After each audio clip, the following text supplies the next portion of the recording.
hayengna kari thokragaba ngasi unariba mikupse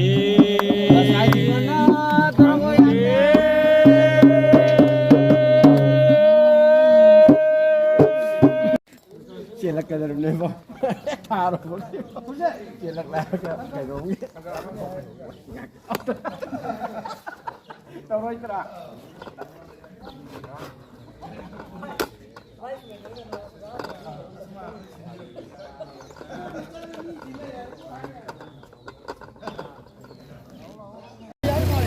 Gimbel jo lagi kita betul ni apa? Gimbel lagi kita betul ni apa?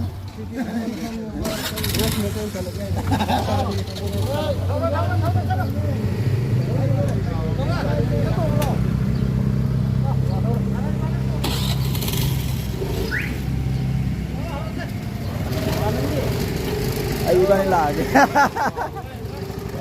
Aku iban itu mesti saya.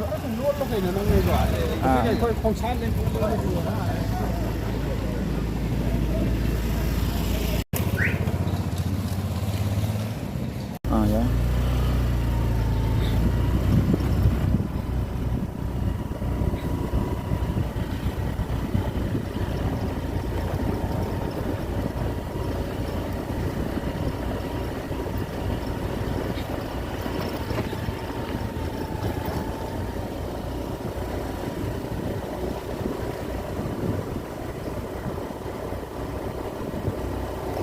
Nang ada lagi bro. Kawan dah.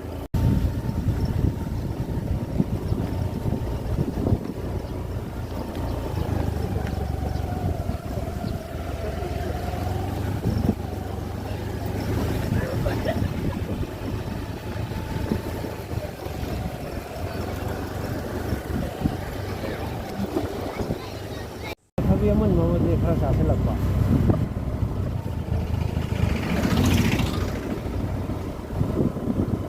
Nung tin se, masih si luhong mo lagi ba?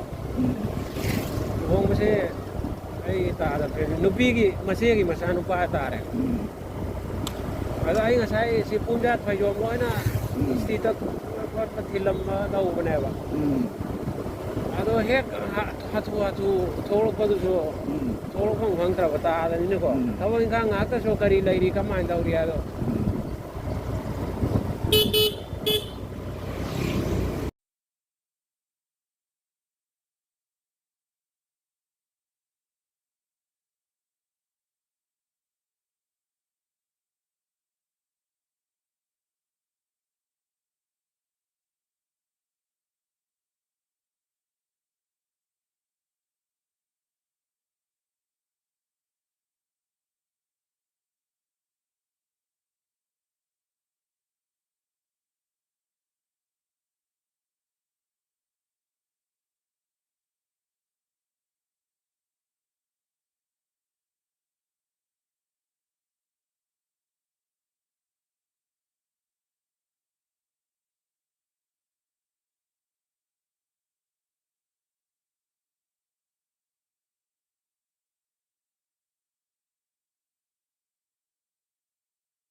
Hello, hello.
Potha phambadi sidana nungai ni ising gi wabi wani ising du gai de toro hongalur se keno lor Mungkin kupu kan champion bermitra champion kebiaro. Tapi dia puluh di bawah yum mana nupi apa sih nupi ni mana nupi mana jago ya tu ni. ya na ba Pengen nggak sih kita pergi. kana be mata video na mo lor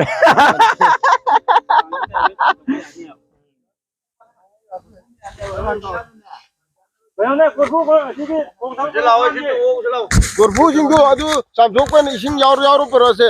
Adu korfu pun bukan di lawan.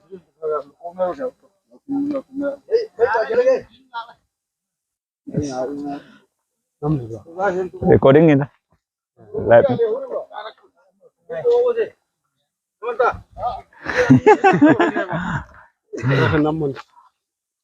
kogi Jose aiga ising yore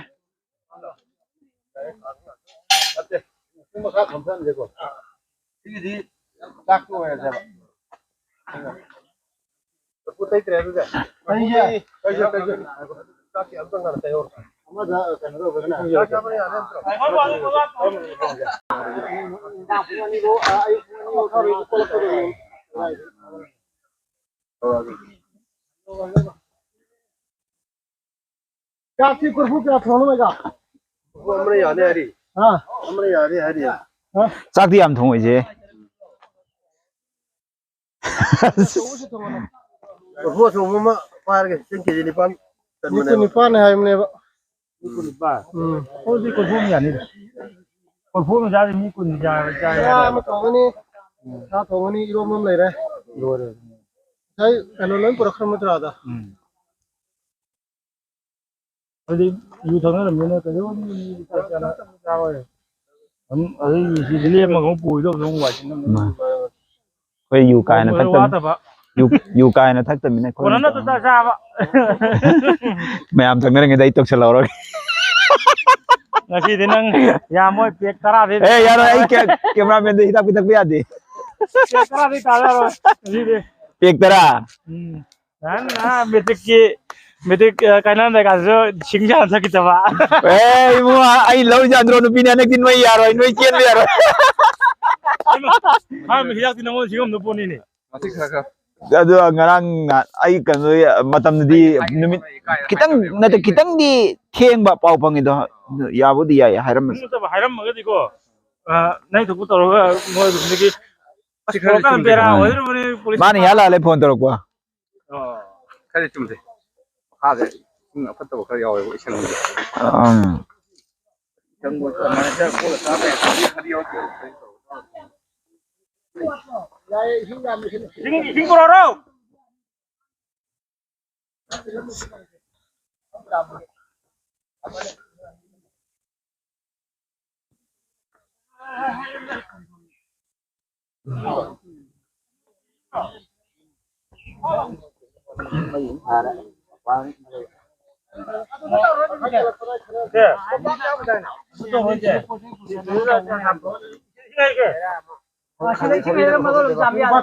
ngana kana themo nga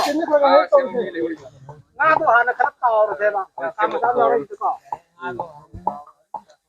satte tandra biwa ke no lo ke nam sa de ba to khala pin ko ro jara kanano tilong janam jadri jibo har to khale bade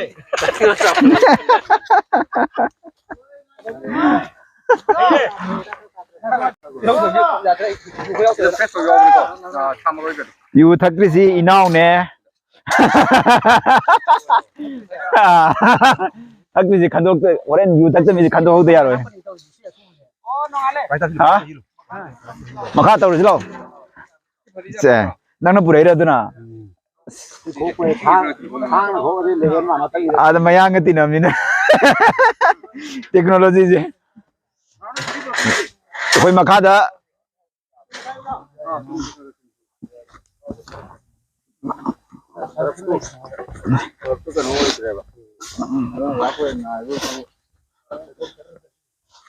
Khôi, rất ba.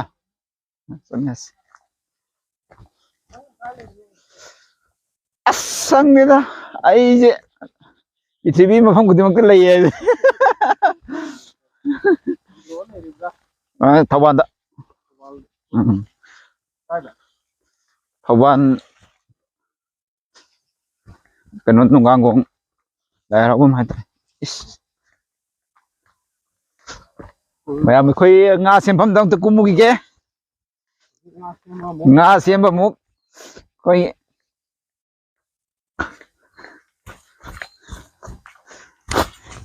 mày lấy tấm paki mà phẩm mà đã khơi nga xí đi udah lagi hekta oi im mày tu sita rồi đó à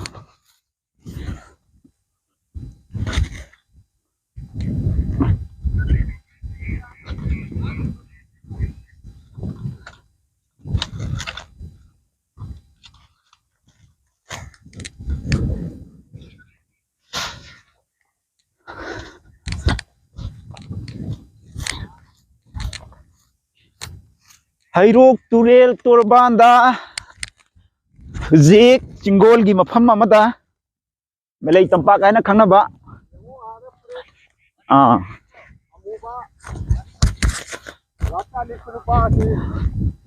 yamna sathi ba miyo ngata ni sida Narendra Modi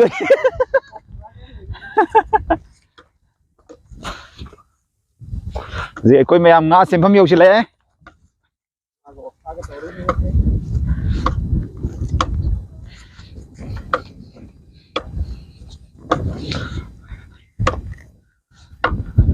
ấy rồi dạ yeah. Hãy lên tới cái nồng ăn thang lắc kê mày gì vậy ngô coi kia wall arena da sanabira ba coi kia oza Bhumeshwar ok xem bagi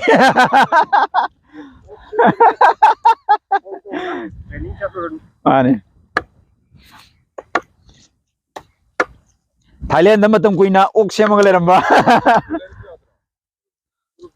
oi rong ko ba tum kan rupi bang tapi satu satu ba as nupi phang da bai nupi ma sing hen bagi ba na ba apa ma khan mai wa ni kan no nupi phang da bai kai nu ni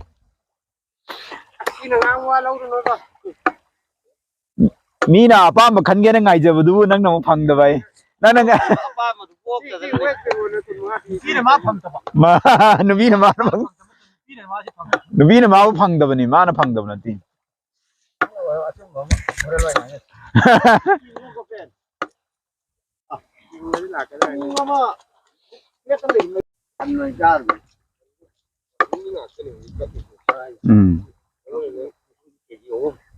hari ini nih hari maru yang saruan nih masalah nih masih mati kita habis itu sudah kira baca itu yang itu itu suai gap yau nu ke Singgah masuk tu masuk tak. Kau aja tu nong mai kau lu. Yang punya ada. Oksa ki kya lo reno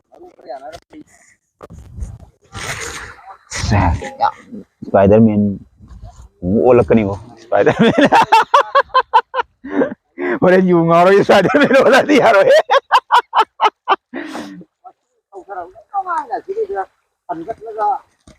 asasina to asigi urumju phangba jaga asai nungai me sai kum thabam lai bro lambi ngakni kenu sida Agak ni jadi. Kamu kita kita tu ada.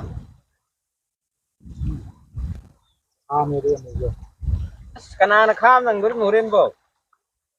adi na kham ne thak tu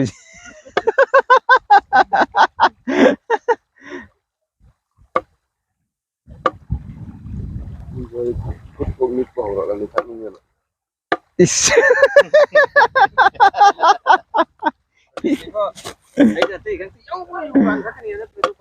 nade han ne mi jingam ta nanadram ne ko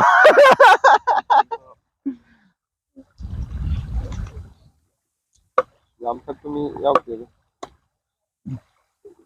wari wani kara dalaga yu yam toi thakumi yu san de ba yam ma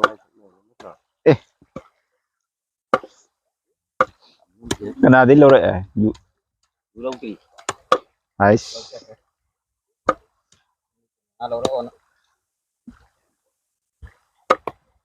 Ya. Ya. Lấy đi mi. Aku ni. Kau betul betul. Ah, kayak nonton nak. Jangan mungkin kumpulan lagi nak.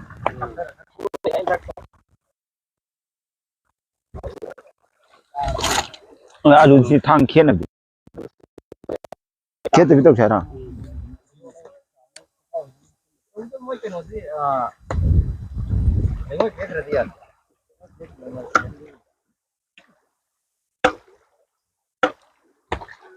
Ara.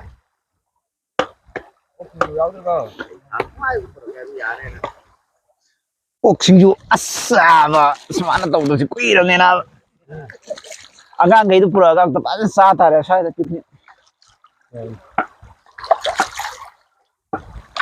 kun puri gawa kun pudre da kari ko nai no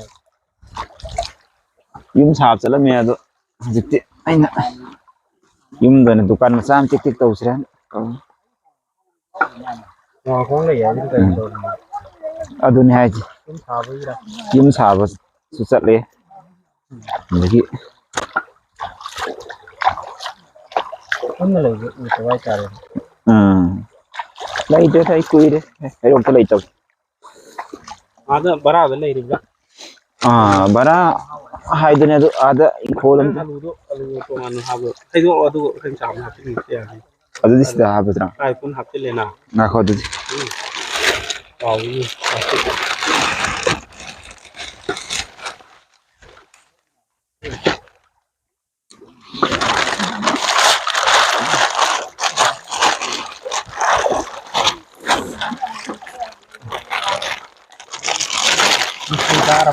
ha adum yum order lau bung ame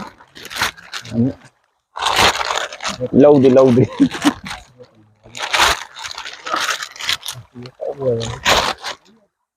hari ni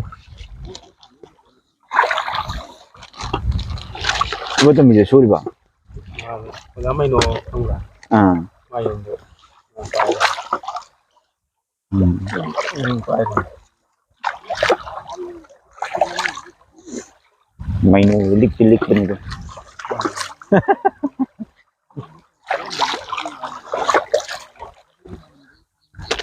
Nupi hình ngày thôi là cái mình là cái con chốc vì nupi giàu rồi su gitu ya thì tôi mới nói cái rồi mesti tapi dia ada yang palamani pandri betul luhong rai mahai ne kisok mana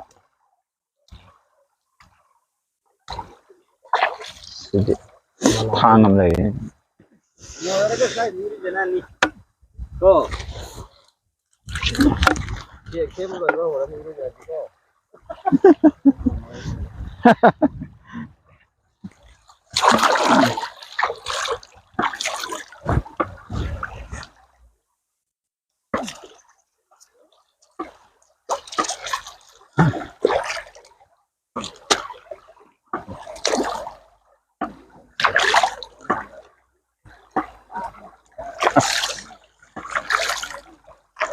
이싱들이 나와 타와롬도 시엘의 이싱도가 시에도 캐나리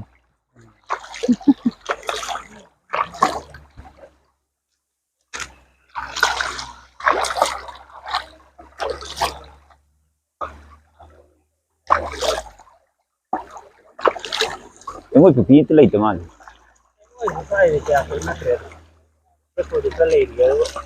Masih di milak temal sakato.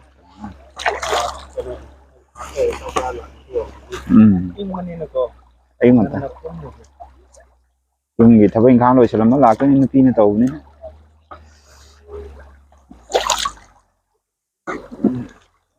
Các cùng nó kì.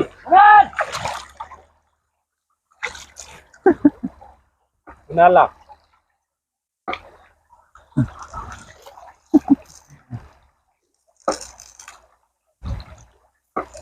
Kay naman ito. Sige. Ngắn với đi nói. Khangit. Iso ko makoy manaki doon atro.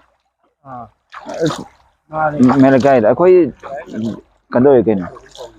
Tuwe adol so khangin ma se la yek pa yam pa me ko angang ko ngada. Ad ma na I photo ga yek na taw gi. Tinere. Bunan. Hey! La. Sige rabi. Jugot ngao yam ngao ni mi. Ngao yam tim.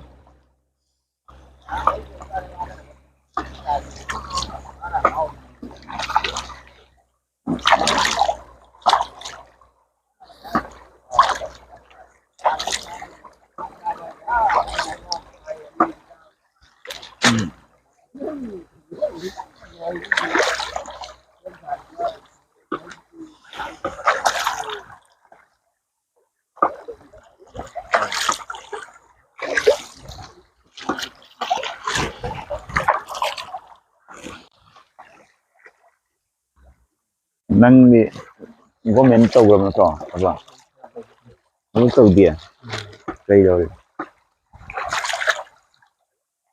anh thì là cái tao mình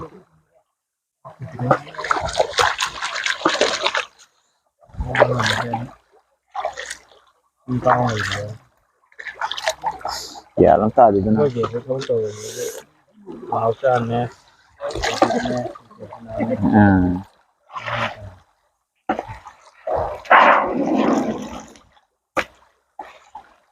số gì tụi ao đi phải đấy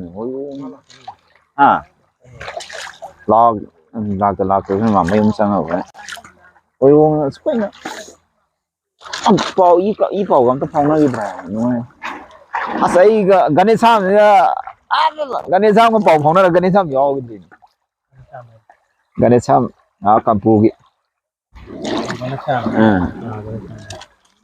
cái này sao mi mà sao không được có gì class 10 the pull up tàu mà lên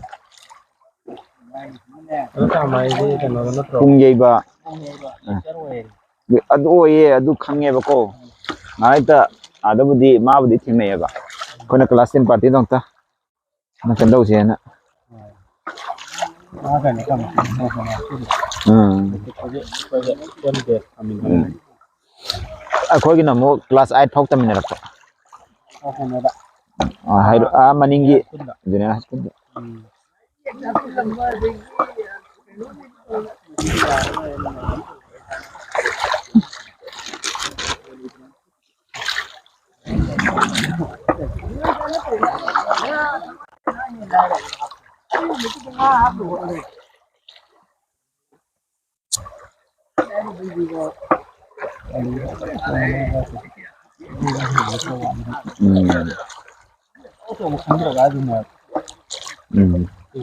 sige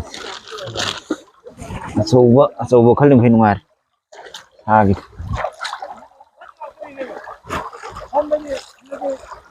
silai re siani tao ơi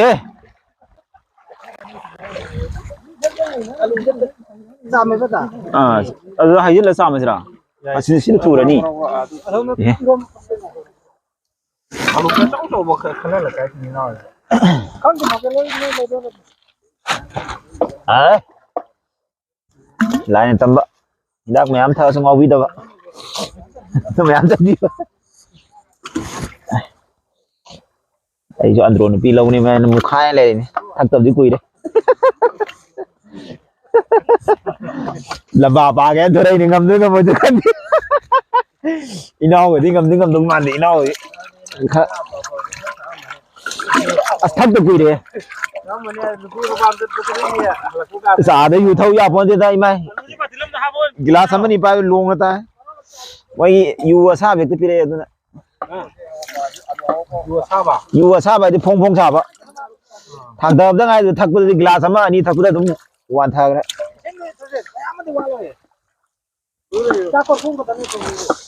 sa yam thong oi je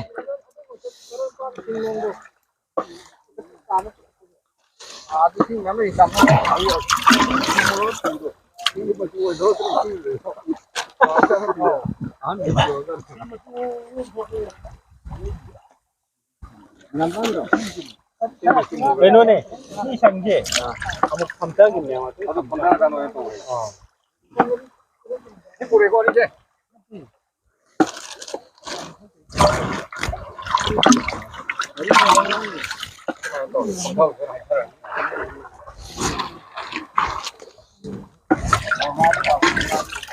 đi chân những cái quay tiền sao bây giờ buồn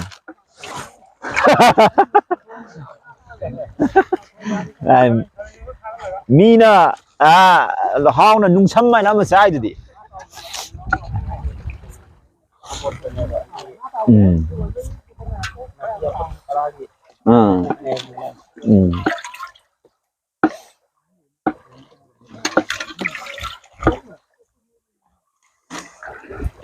Kau bisa kalau ada ni sangat ya kita tu.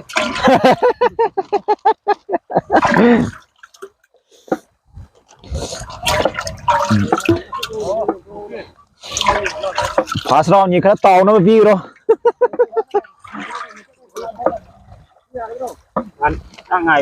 ra ngày với kia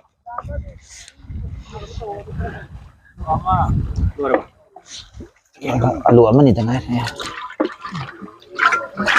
rồi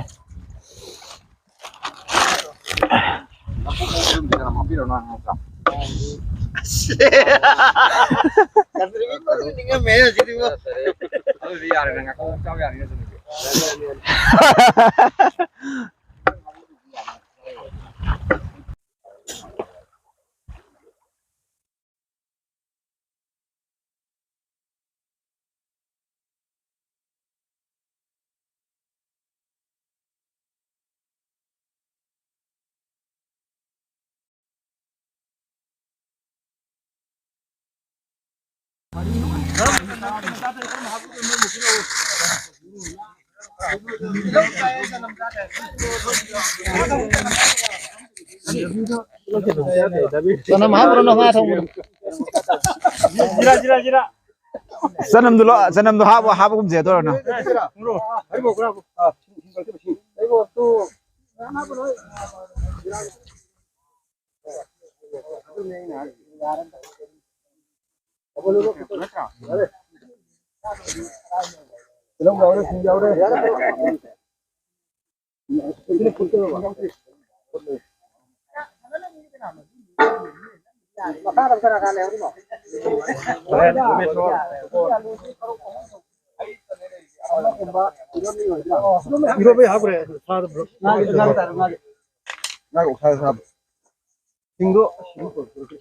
Kebun itu kok kalau nasi ini.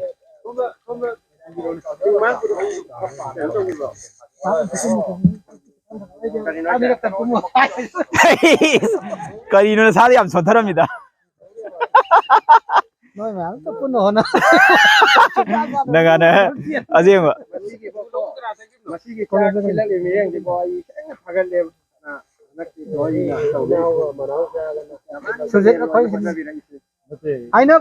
마네 마네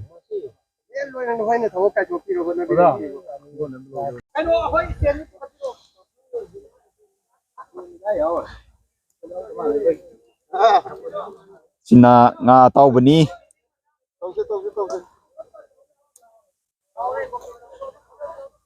Aga karki matheno to biri sibo.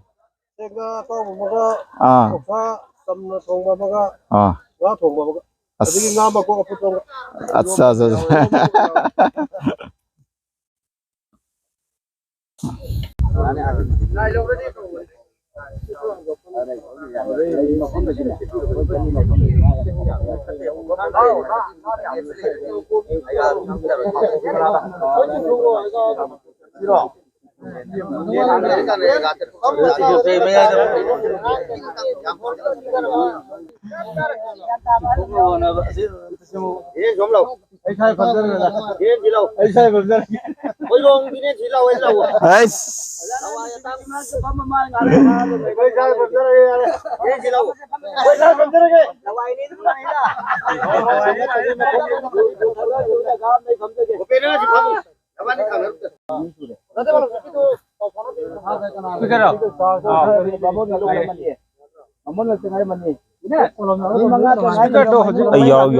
Yorom da biek te half ne yorom.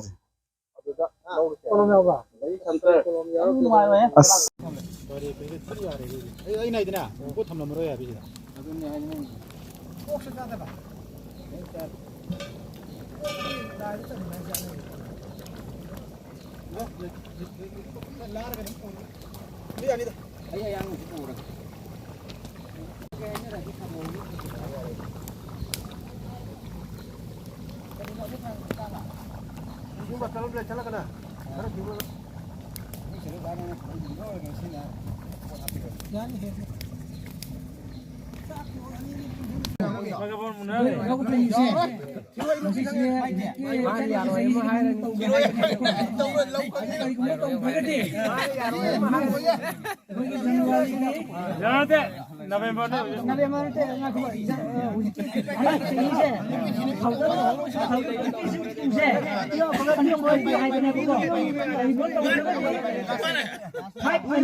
Assembly before I got you MLA Laisram Gopena Hambi work for Sandu. I got you Marriage and Family Planning Board Department Board Yoina Gopen Ansar Family Gre. Sabcha Paukundi I got you a Siki. Yes Amadi Minister Haitare. I don't tell you one of the Gopen Ivanida Amadi Handa, Gopen Hale, and the Kay Gopen Torani, Matanki, they get over.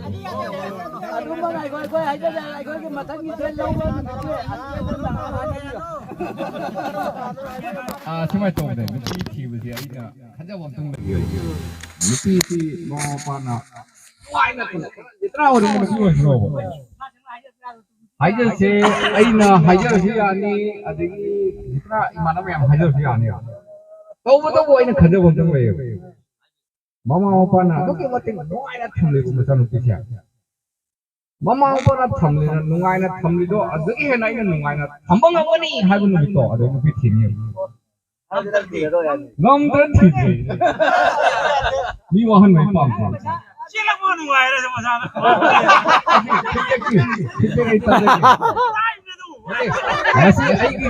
Aina Kanjaba, I know how the Paul Manam Zikari, no Hagado. Mother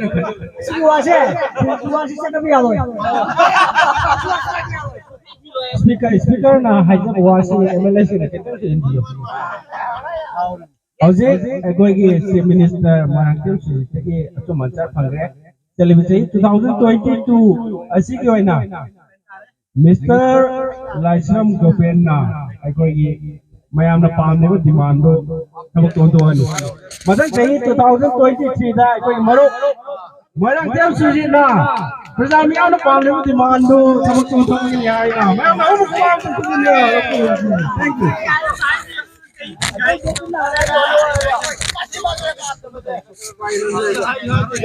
Này chúng ta cho đi. Hầu như cái hoa đẹp to.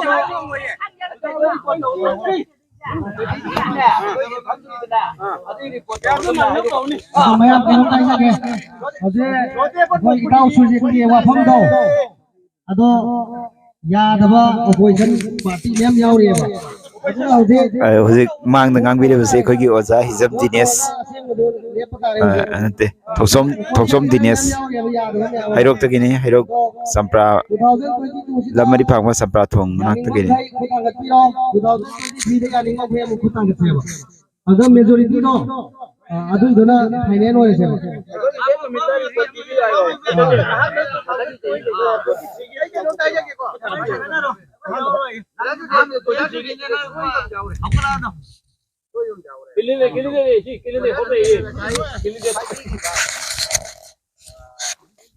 ꯑꯗꯣ ꯉꯥꯛꯇ ꯂꯦꯞꯄꯤꯔꯣ vote ꯑꯝꯇ ꯇꯧꯔꯁꯦ ꯑꯗꯨꯒ ꯋꯥꯔꯦꯞꯁꯨ ꯂꯧꯔꯁꯦꯕ ꯍꯥꯏꯕꯤꯔꯣ ꯑꯣꯖꯥ ꯁꯨꯔꯤꯟ ꯍꯥꯏꯔꯦꯕ ꯅꯨꯄꯤꯁꯦ ꯅꯨꯡꯉꯥꯏꯅ ꯊꯝꯃꯨ ꯉꯥꯅꯒ ꯊꯤꯅꯤ ꯍꯥꯏꯕ ꯑꯃ ꯌꯥꯎꯔꯤ ꯅꯠꯇꯦ ꯆꯨꯝꯃꯦ ꯍꯥꯏꯕ ꯁꯟꯒꯤ ꯋꯥꯍꯩꯗꯣ ꯅꯨꯡꯉꯥꯏꯕ ꯍꯥꯏꯕ ꯋꯥꯍꯩꯁꯤ ꯀꯔꯝꯕ ꯀꯃꯥꯏ ꯑꯣꯟꯗꯣꯏꯅꯣ ꯀꯔꯝꯕ ꯀ꯭ꯔꯥꯏꯇꯦꯔꯤꯌꯥ ꯑꯗꯨꯅꯦ ꯑꯩꯅ ꯍꯧꯖꯤꯛ ꯍꯪꯖꯗꯣꯏꯁꯦ ꯁꯟꯒꯤ ꯁꯪꯒꯣꯜꯗꯤ ꯃꯄꯨ ꯅꯥꯏꯗꯦꯕ ꯅꯨꯄꯤꯗꯤ ꯑꯣꯖꯥ ꯁꯨꯔꯤꯟꯅ ꯊꯝꯂꯀꯥꯟꯗ ꯅꯨꯡꯉꯥꯏꯗꯣꯔꯤꯅꯦꯕ ꯑꯣꯖꯥ ꯁꯨꯔꯤꯟꯅ ꯅꯨꯡꯉꯥꯏꯒꯦ ꯍꯥꯏꯁꯦ ꯊꯝꯂꯀꯥꯟꯗ ꯈꯪꯗꯧꯅꯦꯕ ꯊꯝꯗ꯭ꯔꯤꯉꯩꯗ ꯍꯥꯏꯕꯤꯔꯣ ꯑꯩꯅ ꯍꯥꯏꯕꯤꯔꯣ ꯁꯟꯒꯤ ꯁꯪꯒꯣꯜ ꯅꯨꯄꯤꯒꯤ ꯌꯨꯝꯅꯥꯛ ꯁꯪꯉꯩ ꯂꯩꯇꯦ ꯁꯟꯒꯤ ꯁꯪꯒꯣꯜ ꯂꯩꯇꯦ ꯑꯣꯖꯥ ꯁꯨꯔꯤꯟꯁꯦ ꯅꯨꯄꯤꯗꯣ 어다 소리 나무를 나와가는 놈네 지내요 야지 좀브라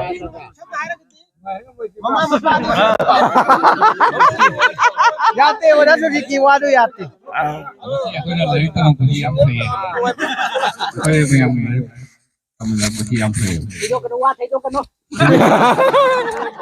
ꯁꯤꯚꯤꯂꯥꯏꯖꯦꯁꯟ ꯍꯥꯏꯅ ꯑꯩꯈꯣꯏꯅ ꯄꯔꯥ ꯑꯃ ꯇꯝꯃꯤꯅꯤ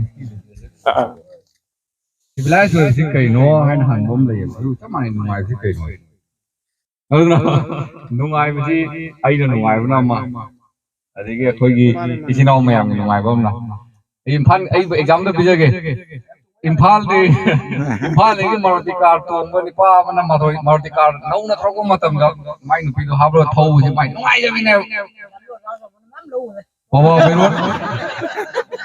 ꯄꯋꯥ ꯕꯩꯔꯣꯠꯅ ꯃꯥꯔꯨꯇꯤ ꯀꯥꯔꯗꯣ ꯂꯧꯍꯣꯟ ꯍꯥꯞꯄ ꯊꯧꯕꯁꯤ ꯃꯥꯏ ꯅꯨꯡꯉꯥꯏꯖꯕꯤꯅꯦꯕ ꯂꯧꯍꯣꯟ ꯍꯥꯞꯄꯒ ꯅꯨꯄꯤ ꯊꯧꯔꯒ ꯊꯧꯔꯤꯕꯅꯦꯕ ꯂꯧꯍꯣꯟꯕꯨ ꯄꯨꯔꯤꯕꯅꯦꯕ ꯂꯩꯈꯣꯝꯗꯣ ꯅꯨꯡꯉꯥꯏꯕꯁꯤ ꯃꯈꯜ ꯌꯥꯝꯃꯦ ꯑꯩ ꯍꯦꯛ ꯀꯣꯏꯅꯕ ꯑꯃ ꯂꯩꯔꯀꯥꯟꯗ ꯃꯥꯏ ꯅꯨꯡꯉꯥꯏꯕꯗꯨꯅ ꯍꯪꯒꯅꯤ ꯑꯗꯨꯒ ꯃꯥꯒꯤ ꯑꯗꯨ ꯁꯤ ꯂꯩ ꯍꯥꯏꯕꯗꯨ ꯑꯗꯨꯗꯒꯤ ꯍꯦꯟꯅ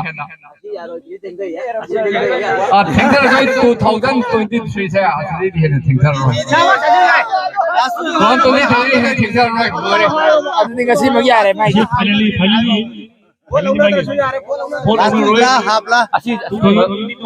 ꯃꯊꯪꯒꯤ ꯄꯨꯟꯕꯁꯦ ꯃꯊꯪꯒꯤ 30 ꯅꯣꯕꯦꯝꯕꯔꯁꯦ 30 ꯍꯥꯏꯕ ꯅꯠꯇꯦ 4th ꯁꯟꯗꯦꯁꯦ ꯅꯣꯕꯦꯝꯕꯔꯒꯤ 2023ꯒꯤ 4th ꯁꯟꯗꯦꯁꯦ ꯃꯁꯤꯒꯤ ꯃꯃꯥꯡꯗ ꯑꯩ ꯇꯧꯔꯅꯤ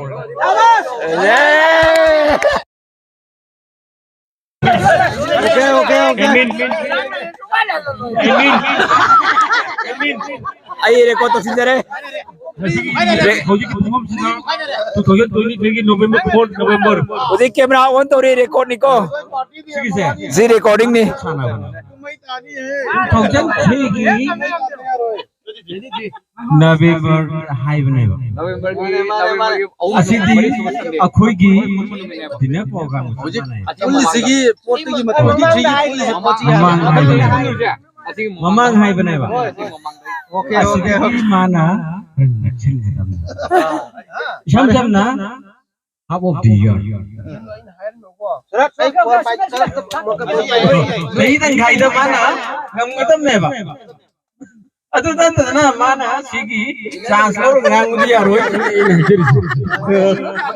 ꯌꯥꯅꯤꯡꯗꯕ ꯃꯁꯤꯗꯤ ꯌꯥꯅꯤꯡꯗꯕ ꯚꯥꯏꯁꯥ ꯅꯪꯒꯤ ꯈꯨꯂꯥꯏ ꯈꯦ nagi kulai do bai sina sai gi nang drop thar ka na hol अरे फैसे sai gi mobile do mobile mobile bal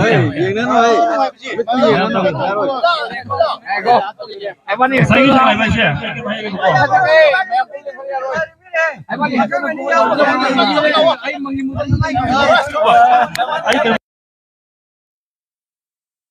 after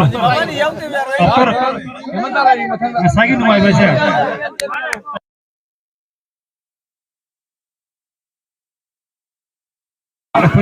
November की 23 है 24 है फोर्थ संडे से कोई बंद बंद मिलने बा आरो बे संडे ना वारो यार भाई के बा within Munore Suji ai mo to nang philosophy lo ma le adu ga nang ngang khoi de lo du khal le ko hai ti ngai ba se ai thamoi nuai ba to adu nuai ba asida isa kai na ba nupi kai na ba imai kai na ba pa kai na ba asile to ga na sai na tai nuai ba to adu ne nupi thik nuai mai kai thak ba adu ni mathang isai hau re isai hau re Yang cong na niko. Ay di para pagkare ay soya ay sagra. Bijina hai so hai bini bako. Mase November ki date 24 hai bane ba. 24 so hai bini mamang hai bane adu mas October si manu gadi. 2023 October si na oi draba. Program se makha tarang pulro. Yai ko. Ai no wane sinu bini. Ikon na no wane sinu bini athlete. Baru ana itau kopena ma hanaki December phauda ma thabo oina na hai mathang 23 se ikoi district hospital ne thangna na tawbu kanda nang dabu kanda manaba mai tabase nang dabu kanda nuai to bikoi thamo jale nang na damak kahi magiap lai base am phare adubu thabo to hendom jaroi ai ne sin mathang am tangase phol mai pa da baite Mana program mo kari ho no mai pa apne saman mai pa hal yai ko me okay ado mayam so maro bari na hai ni si am thaja da ba to bi karo moi ke am soi ba thong yau gra ja no ado soi na to gari thaja da to bi ra no ado khoi maruk sarkar na thiang bi matan thim ya na besal laga bakha ta ko kam bakha te ta haji ho kari gi no ngasi am thim bi ko maram se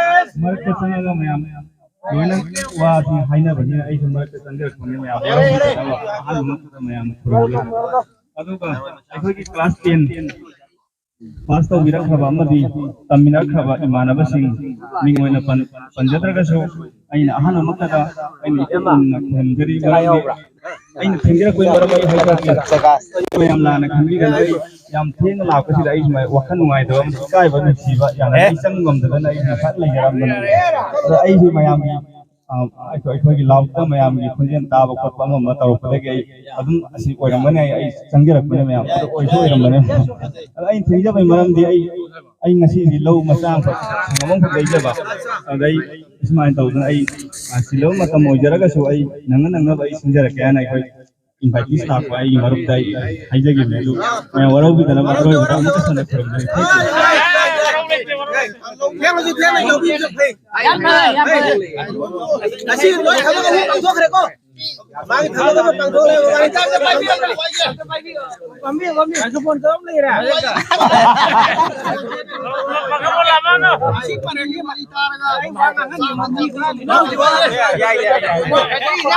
Hello.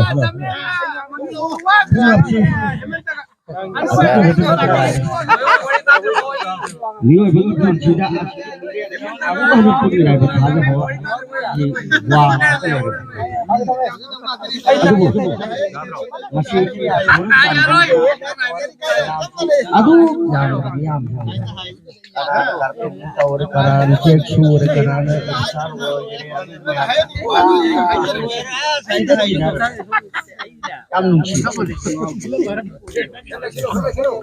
नक्शे लगा जरी नक्शीना असिगुम्बा function अमा तौबा बिसे अतांग बने ni kunsa ni sila ka tabak to ba che atong mat adang kan girai ba matam da atong mat ko mi si ai na ba no na ba nakke ai ta ru che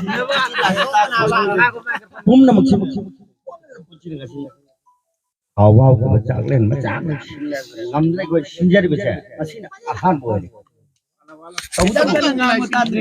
ani su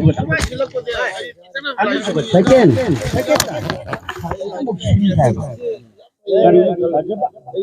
अखोई की असिदकी है फजबा मुक्ति है काम नवाय रे नवाय तबा हाय सिना अखोई सुम अखोई की वाखन खंजा बने गोपेंगा सोजी तनुकी चीद्री अते चीद्री सम हाजर करा आई शान आई सेवा तोरपा आई नबीन आई सेवा Torpa Isam naik sagai na tayo na jagi maram na tari torok pa mo wakal ma ikon hana 1977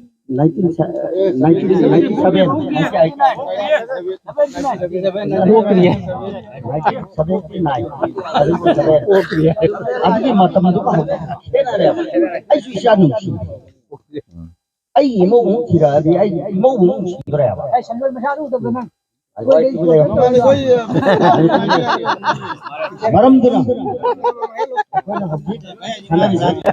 fully bumi am. Ajar, wari ni. Amo oiso, ajar mathanga nuai ba. Kau gini, mari mama kau join group mana ada saya Sam kita meje angwa bukan abok kita bukan anu kari itu bukan मैं आप उनसे लगा kari gumba ikut पे जाएगा अब तो वो kita nguai ke bahaya ke sih कोई group kita semua rumah tahu kita hai na from hai di nabari ko masih kita mau waru sam naik kan waru no Adu kita mesti ikut join aja, siapa kita mau kalah kerja buat. Ayo kita kandre, ayo sabuk sulit siapa kita. Ayo di cakap ya, siapa kita mau ayo sabuk sulit mana? Nah, ayo nasi, sarman, tahu betul bu, ayo siapa kita kandre. Imau kandre, jangan kita kanlak pun macam lerak kere, macam lerbau nak pun jumpa, terus lerak kere jadi, aku sih lari nol pun kandre, sama aja. Madu, aku bilang, karena sih karena bayi itu orang karena karena sih. Ayo deh,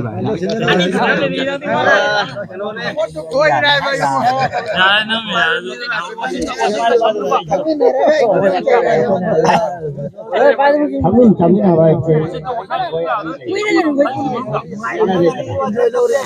Ya ada. Anak tunggali.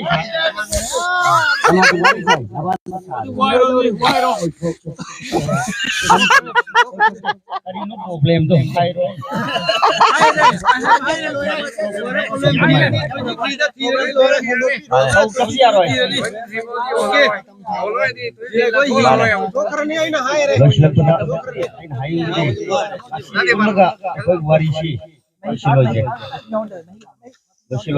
Anang mesin panas sendiri laga.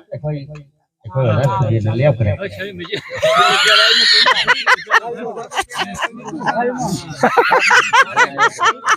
Makasih.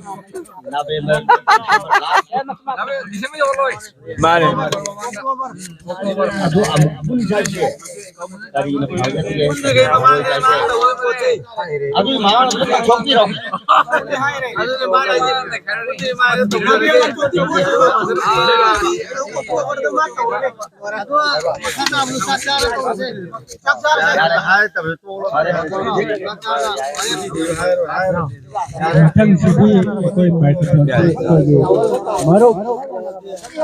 Mr. Mangimo ding waya man itang tajasi. How's Mahadon karagani Mr. Mangimo. Mayam ke koy marok mayam ke hena. Yang mere Mangimo waya man itang tajasi.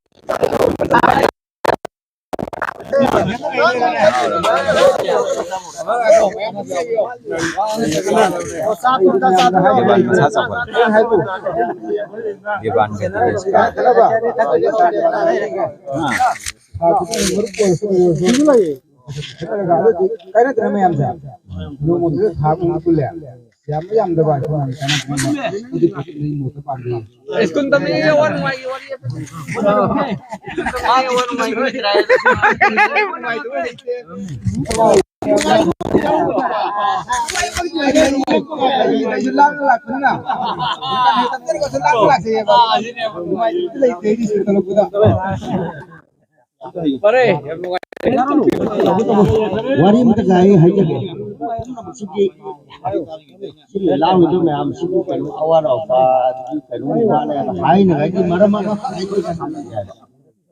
Asia nongale Mr. Nongale Ay yaudre.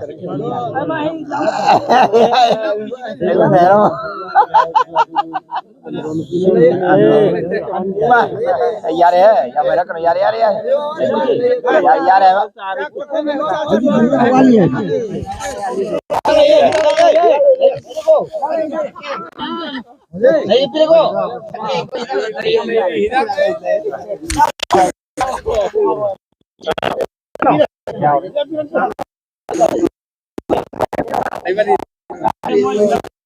hai cái này với thề bắt đầu mà làm cho happy happy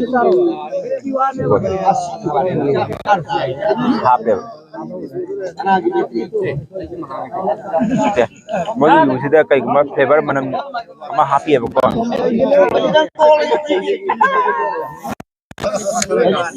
aduh guys flavor mà nhỏ tinggi nè singa mai gini singa mata tay ko ye sampai ko esensiyon ba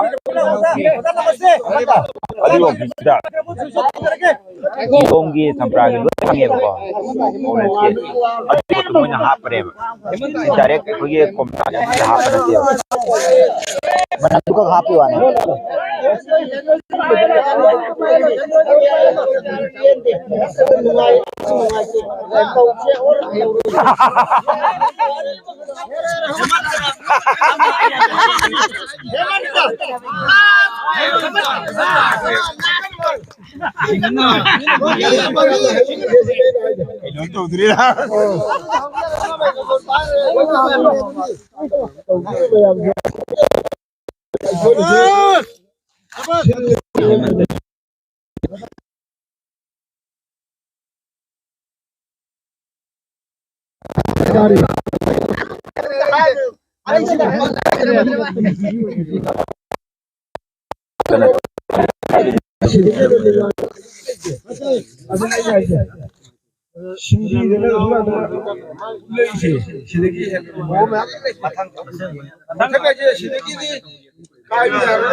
Thank you, sir.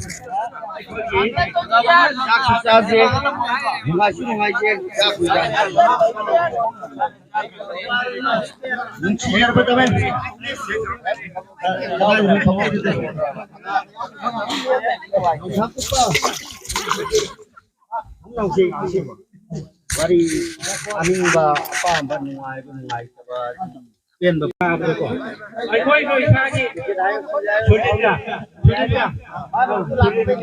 เราเลยใช่ก็ยอมมีอะไรนะที่เห็นนะข้างเดียวจะได้รู้ตัวก่อนไอ้คนนี้เป็นลูกเอาไปข้ากี่กินว่ามันเป็นอะไรกันดูที่สมัยนั้นคุณลิงว่าอะไรมีสมัยตอนนี้masih betul gay mayam itu paham lah. Jadi mana kan mulai. Ya ada le. Ada le. Pulih berarti apa ya repot kata mama dan matang itu semua pulih mengambil apa. Aduh kita ya. After 40 years.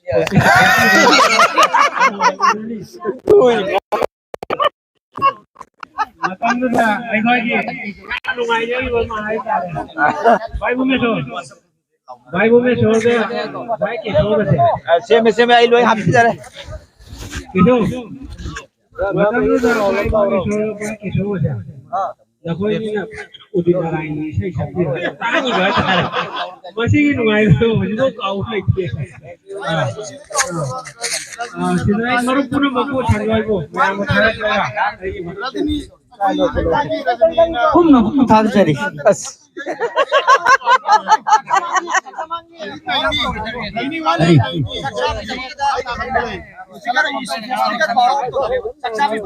Okay, ada last time. Ada sini. Oh, ini pun sila di video ini. मैं आता है तो announce कर देंगे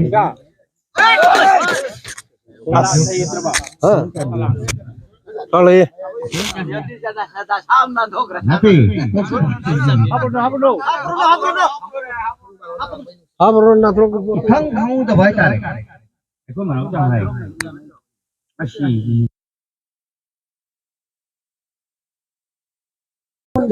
ಅದು ಅದು ನಿಮಿತ್ತದ ಮೊಯ್ ಥೆಂಗಾನೆ ರು ಮತುಂಗ್ ದೆ ಅಸಮಾನ ಸೇವಕ ಪದೆ ಅದಕ್ಕೆ ಬದಿ ನುವಾಜೆ ಅದು ಮಯಾ ಕುಲ್ ದಿನಸಿ ಸ್ಪೆಷಲ್ ಮೂವ್ಮೆಂಟ್ है भाई वाले आई गाय के मयाम बिदि के नता उठातरे ಅದು आई ने आई के फायदे के अटांग मतम आई धोके तो मयाम कुल लगा अवा ना दिबिदा मयाम ना सीजा मसी दे ये नुवाज भाई करी से जते ಅದು आई हाई हाई दे माना में Ya pokok keren. Ya ni taruh masih deh nuansa lagi. masih pasti ya. Makan kayak itu jauh tahu je. Aduh kau masih main poin na ikut ke maru surya tada gopenda main tanah ke aduh main tidak tu aduh mayam aduh tanya pun macam tinggal tanya apa itu aduh tanya apa hari ni tu dia aduh anu khande aduh enjoy tahu tu mayam masih main tak lagi aduh itu ni hai jauh itu why did you mind aduh Sandra bisa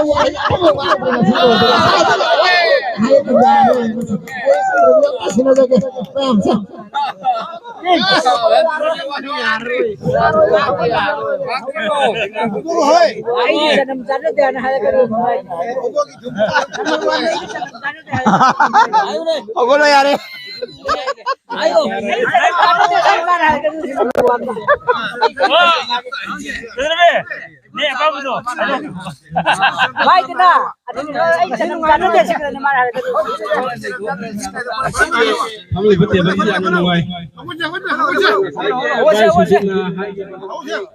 सिंगुदे कोई pen मियोय बगी pen बा हाय बसिदे सिदा लेते अदना pen दबले दबलेना pen बसे खंगमनेना अखोइन मयामना comment तंगदे बा नुपी थीबी बा हाय बसे बति अत्यंत पुंसीदा थबक तौरगति माई बा के वातिनी हना इसा के थमो Thank you. Saya kan sudah siap deh. Jadi ni kursi kami sang macam tu. Ni tak kaya ni. Siap deh. Jadi ni kursi apa ni kursi apa ni? Apa? Ayat yang macam macam sang macam ni. Ini kata.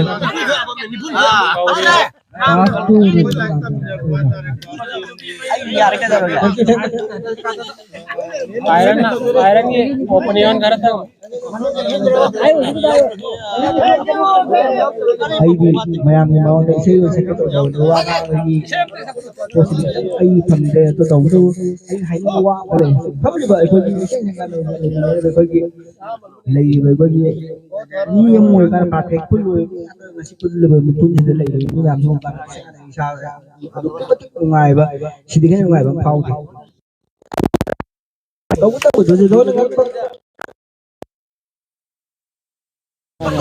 ꯑꯩ ꯉꯛꯁꯦ ꯀꯩꯅꯣ ꯄꯤꯒ ꯍꯥꯏꯁꯦ ꯁꯤ ꯃꯇꯥꯡ ꯑꯣꯏꯔꯝꯃꯤ ꯑꯁꯤꯒꯤ ꯃꯤꯁꯤꯡꯁꯤꯅ ꯑꯩꯈꯣꯏꯒꯤ ꯆꯥꯎꯈꯠ ꯊꯧꯔꯥꯡꯒꯤ ꯃꯇꯥꯡꯗ ꯈꯟꯅꯔꯀꯥꯟꯗ ꯁꯤ ꯃꯤꯁꯤꯡꯁꯤꯅ ꯁꯤ ꯑꯩꯈꯣꯏ ꯈꯜꯂꯤꯕ ꯋꯥꯈꯜ ꯈꯟ ꯇꯥꯔꯒꯗꯤ ꯑꯦꯚ꯭ꯔꯤ ꯃꯤꯅꯤꯁꯇꯔ ꯑꯃ ꯑꯦꯚ꯭ꯔꯤ ꯕꯣꯠ ꯑꯦꯚ꯭ꯔꯤ ꯃꯤꯅꯤꯁꯇꯔ ꯑꯩꯈꯣꯏꯗ ꯀ꯭ꯂꯣꯖ ꯇꯧꯕ ꯉꯝꯃꯣꯏ ꯑꯩꯈꯣꯏꯒꯤ ꯐꯤꯔꯝ ꯃꯅꯤꯄꯨꯔꯁꯤꯗ ꯉꯝꯒꯅꯤ ꯍꯥꯏꯕꯒꯤ ꯏꯔꯥꯗꯣ ꯏꯁꯩ ꯍꯥꯏꯔꯀꯥꯟꯗ Thank you, Mr. Rajnikanta. ꯌꯥꯝꯅ ꯅꯨꯡꯉꯥꯏꯔꯕ ꯉꯁꯤꯒꯤ ꯄ꯭ꯔꯣꯒ꯭ꯔꯥꯝ ꯑꯁꯤ ꯏꯟꯇꯔꯇꯦꯟꯃꯦꯟ ꯄ꯭ꯔꯣꯒ꯭ꯔꯥꯝ ꯑꯣꯏꯅ ꯃꯊꯪꯒꯤ ꯄ꯭ꯔꯣꯒ꯭ꯔꯥꯝ ꯅꯨꯡꯉꯥꯏꯔꯕ ꯀꯌꯥ Thank you. We want to very welcome message from my brother Mr. Dinesh. Dinesh Mr. Dinesh. ꯃꯌꯥꯝꯁꯤ ꯄꯨꯟꯅ ꯆꯥꯛ ꯆꯥꯃꯤꯟꯅꯔꯒ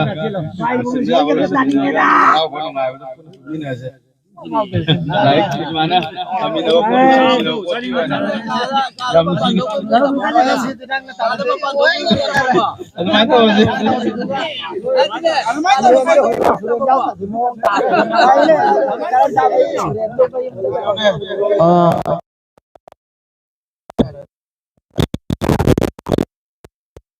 ꯊꯋꯥꯏ ꯌꯥꯎꯖꯔꯛꯄꯅꯦ ꯃꯥꯁꯦ ꯍꯧꯖꯤꯛꯁꯦ ꯃꯥꯁꯦ ꯀꯩꯅꯣꯗ ꯂꯩ ꯒꯣꯋꯥꯗ ꯑꯗꯣ ꯍꯧꯖꯤꯛ ꯃꯥ ꯚꯤꯗꯤꯑꯣ ꯀꯣꯂꯤꯡ ꯇꯧꯔꯛꯀꯦ ꯍꯥꯏꯕꯒꯤ ꯄꯣꯠ ꯑꯃ ꯂꯩꯔꯦ ꯑꯩꯈꯣꯏ ꯃꯌꯥꯝꯁꯦ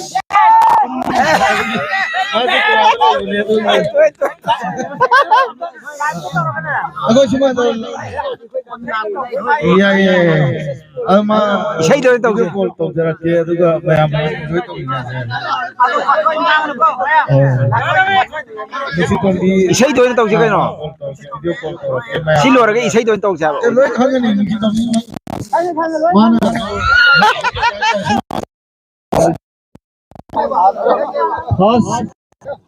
ꯑꯩꯈꯣꯏꯒꯤ ꯆꯥꯛ ꯆꯥꯂꯦꯟꯁꯤꯒꯤ ꯆꯥꯛꯁꯤꯅ ꯃꯤ ꯌꯥꯎꯕꯤꯔꯦꯀꯣ ꯃꯤ ꯌꯥꯎꯔꯤ ꯌꯥꯎꯔꯤ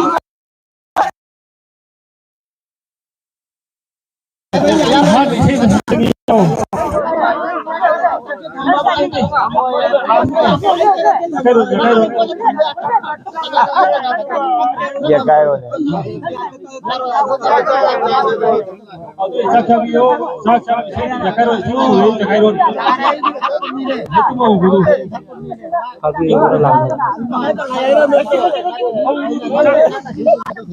sao ở bên cái nước hai gì mà cái nước hai gì hai lỗ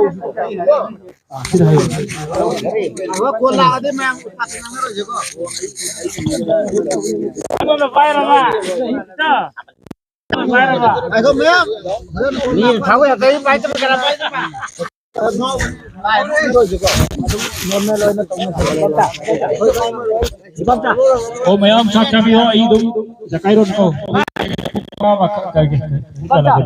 mariga ಅದು ಜಗೈರು ಅದು ಜಗೆ ಅದು ಸಾಕೆ ಯಾಗಿ ಈ ಕೊನ್ ಕೊನ್ಗಿರ ಅದಗಿ ರೂಲ್ ಒಂಗಿರ ಅದು ತೋ ಸೇವಕ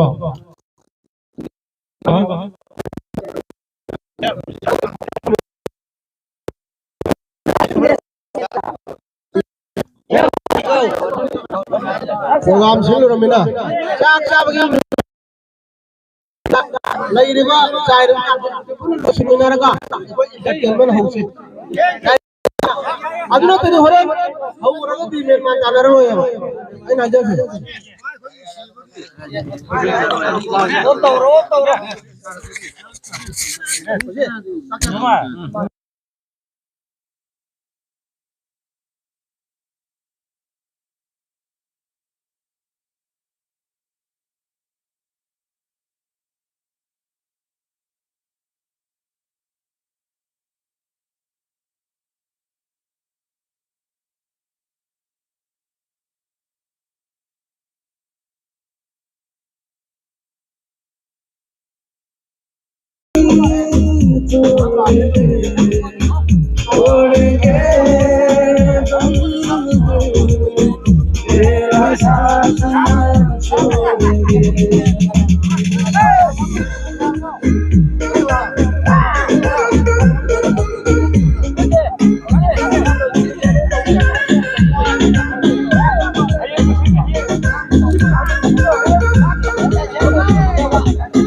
เอาไว้สิปากข้างนี้ก็ปากข้างนี้ก็ปากข้าง number one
หลังเทียนด่า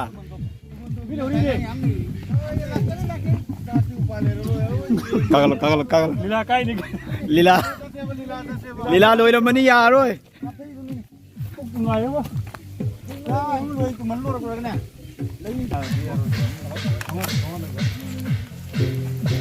ไม่ปวดจะเกาจริงๆเกาสิกาลโคโรที่หัวเลยวะไม่เอา